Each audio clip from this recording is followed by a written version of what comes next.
Driving an open-wheel car over 200 miles per hour is not the most ideal situation in terms of safety, obviously, but in the last 100 years of the Indy 500, there have been some major safety improvements that have saved many drivers' lives. Sierra High Night has more.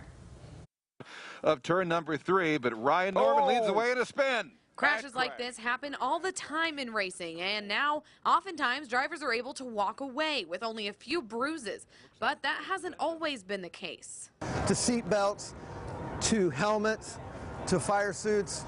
Fire suits weren't a thing until literally 30 years ago. Obviously, there's a lot of developments in the cars, development in our response, development in the medical follow-up that actually leads to our success of taking the care of the drivers. Baumann says the two biggest developments in terms of safety in recent years have been the Hans system that protects the head and spine during a crash and the safer barrier inside the track that absorbs the energy and some of the impact. You put the Hans together, you put the safer barrier together, you look at our response, you look at the medical follow-up that we have, and we're really putting together a really strong package to help these drivers survive. Developments have been made both inside and outside of the car that experts say have allowed more serious crashes to have less of an impact to the driver's body.